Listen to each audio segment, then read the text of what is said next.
This 120 was $100. Hey everybody, welcome back to another video. Today I'm going to talk about how to keep fish on a budget.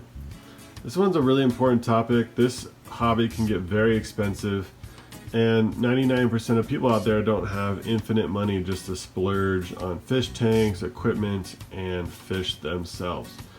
So I'm going to share some of my best tips and tricks and strategies to create the most beautiful tank you possibly can with the least amount of effort and cost. So we're going to start with the macro, which would be the aquarium itself, the fish tank. And the fish tank you're looking at right now is an embodiment of this principle, which is buy a used fish tank. People are constantly going in and out of this hobby, and used fish tanks are always available at pretty much any size if you're patient and wait for the right one. I had to wait for this 120 because it's not a very common size. This tank is 5 feet by 18 by 21 inches tall. And the reason I needed this size tank is because part of the negotiation with my wife to put a very large fish tank right in front of our dining room table, which this tank is sitting right now, it had to go on an attractive piece of furniture. And so I first looked for that and found a beautiful oak bookcase, essentially, that is way stronger than anything you'd find at Petco or PetSmart for a fish tank stand, and converted it into a fish tank stand. So this 120 took a while to find, but I found it used.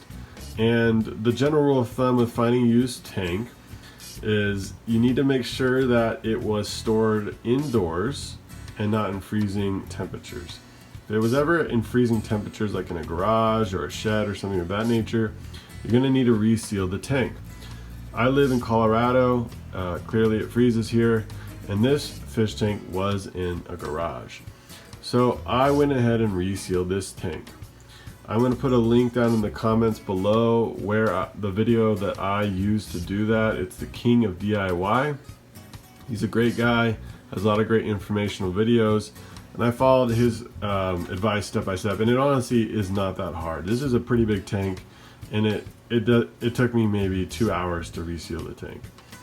And once you reseal it and you do it properly, which again, it's really not that difficult, you're good for at least 10 years. So this tank is going to be worry-free for about 10 years, so that's nice to know. But of course, the reason why you get a used tank is cost, right? This 120 was $100. If you look at brand new fish tanks, they're pretty expensive.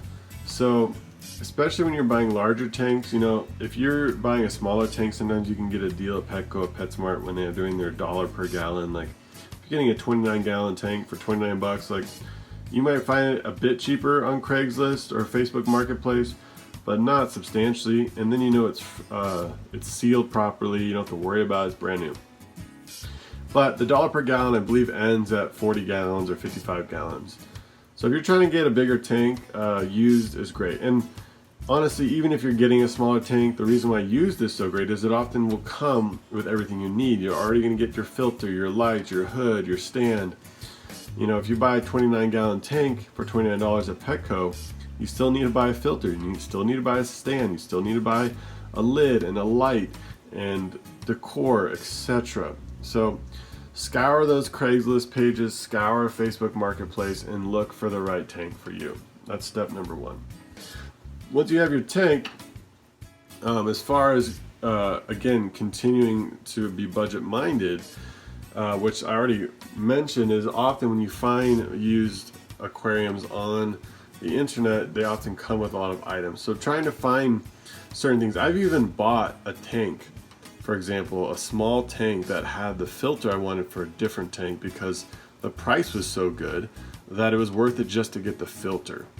So look out for stuff like that.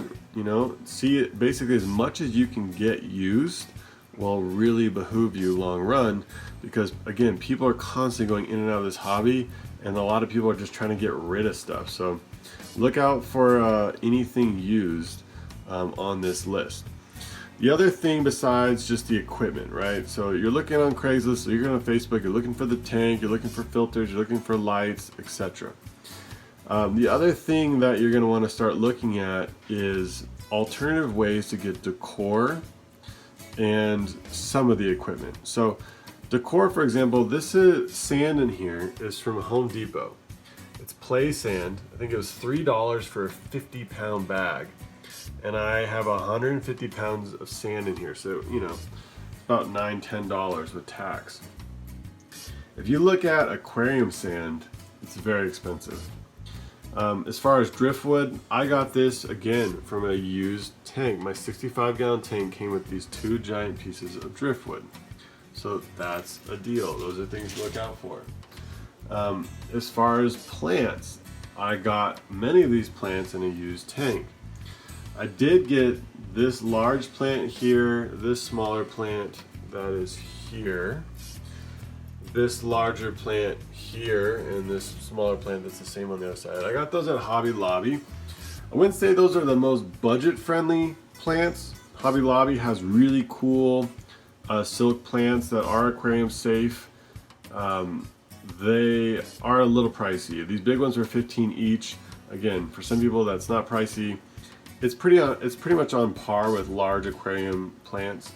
But what's great about Hobby Lobby is they just have really cool varieties.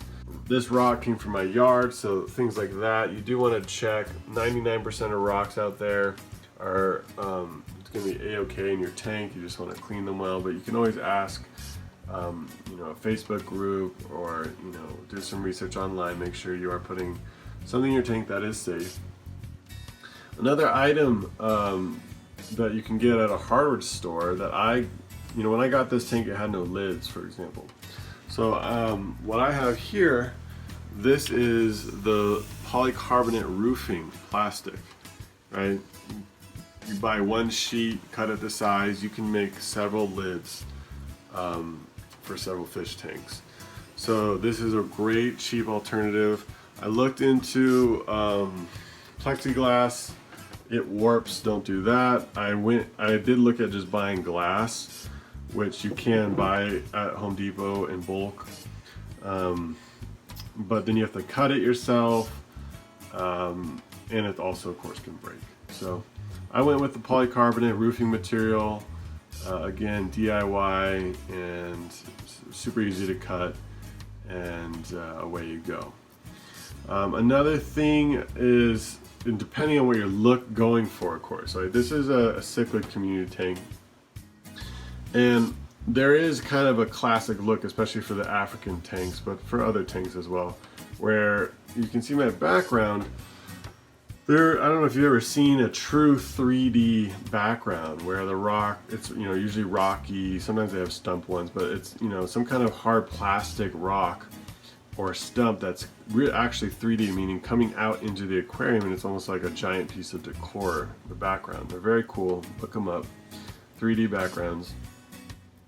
Those are very expensive. And I typically would just have a black background, which, you know, are very cheap, you know, just at Petco, PetSmart, online, you know, local fish store, just a black background. Black does look really great on just about anything, any setup, you name it. A black background, you can't go wrong. But I did find these really cool backgrounds on Amazon that from far away look a bit more 3D, but are just as cheap as the plain black background. So that's another great tip.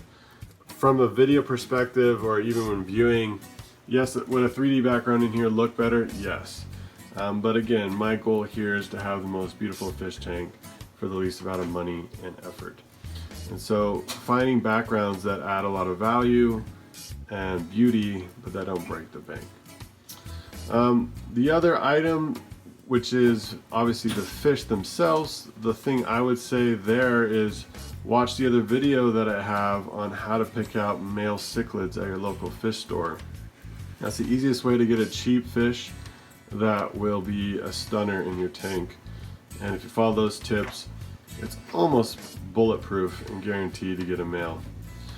So other than that, you know, put any comments or questions you have below. I'd be happy to answer any questions. And please do like the video, helps with the YouTube algorithm, and do subscribe if you have not yet. All right, hope you're well, and thanks so much for watching. Take care.